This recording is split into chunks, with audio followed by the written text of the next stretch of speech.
معیار دے دیا ہے حق اور باطل کو کیسے پہچاننا ہے. اللہ کے رسول نے تو ہمیں علامت دے دی ہے جھوٹے اور سچے کو کیسے پہچاننا ہے. وہ کیا علامت ہے؟ جو دین مجھ سے لے، تشریح میری جماعت صحابہ سے لے، وہ حق پر ہے. آج آپ کے سامنے کوئی دلیل پیش کرے، آپ پوچھو کیا صحابہ کا یہی عقیدہ تھا؟ دکھا. صحابہ کا یہی عمل تھا، ہمیں پروف کر. اگر بات صحابہ تک مضبوطی اور ثبوتی سے پہنچ جائے، اسے حق سمجھ لو، اسے باطل نہ کہنا.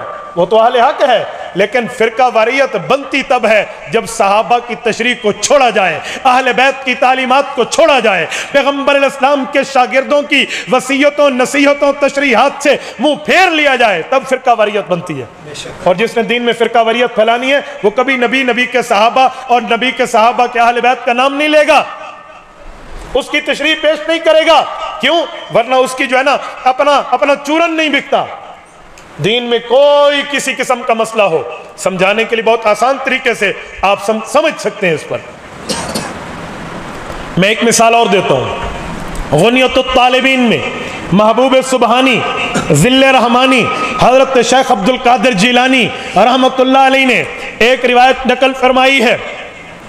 فرمایا اللہ کے رسول نے تفرقت الیہود علی 71 فرق، یہودیوں کے 71 فرقے بنے تھے.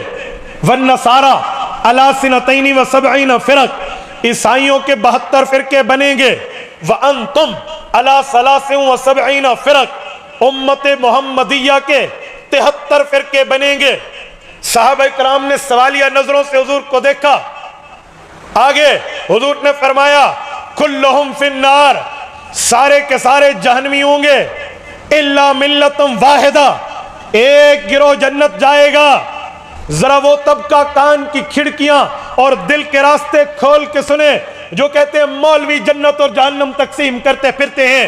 تمہیں کیا پتا کون جنتی ہے کون جہنمی ہے؟ علماء پہ بولنے والا وہ طبقہ سنے. یہ مولوی جنت جہنم تقسیم نہیں کر رہا. اللہ کے رسول امام الانبیاء آمنہ کے در یتیم محبوب مصطفیٰ احمد مجتبیٰ صلی اللہ علیہ وسلم کا فرمان ہے کلہم فی النار، ہر فرقہ واریت والا جہنم جائے گا. الا ملت واحدہ، ایک گروہ جنت جائے گا. صحابہ نے عرض کیا من ہی یا رسول اللہ، وہ طبقہ کون ہوگا جو جنت جائے گا؟ حضور نے ایک جملے میں بات ارشاد فرما دی ہے، فارمولہ دیا، اصول دیا، معیار دیا، چیک کرنے کی نشانی دی ہے. فرمایا ما انا علیہ و اصحابی، طریقہ میرا ہوگا، تشریح میرے صحابی کی ہوگی، وہ جنتی ہوگی.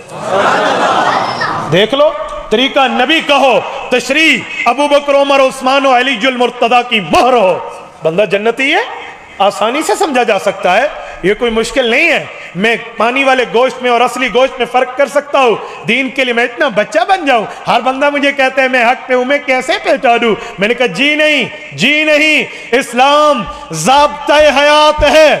مکمل زندگی میں اسلام ہر موقع پر رہنمائی کرتا ہے. ایک روایت میں نے بلکہ 3 روایتیں آپ کی خدمت میں پڑھ دی ہیں.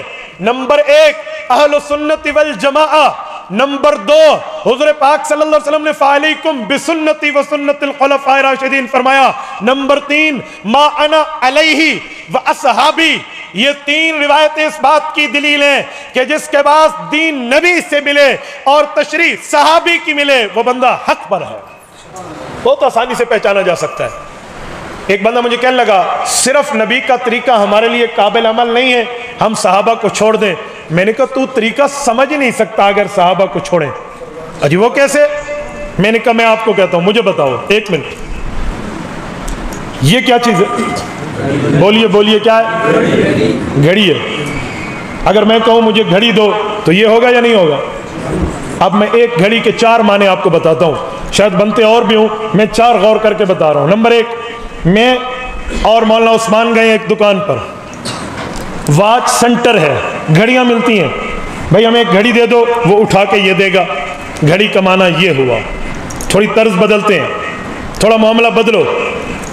گرمیاں آ گئی ہیں، کولر میرے پاس نہیں ہے کہ میں پانی ٹھنڈا کر پاؤں. مجھے کمبھار کی دکان پہ لے جاؤ جو مٹی کے برتن بناتا ہے. وہاں گیا، کہا مجھے ایک گھڑا دے دو ٹھنڈے پانی کا. اس نے گھڑا نکال کے سامنے رکھا. اس نے جیب میں ہاتھ مارے تو پیسے کم تھے.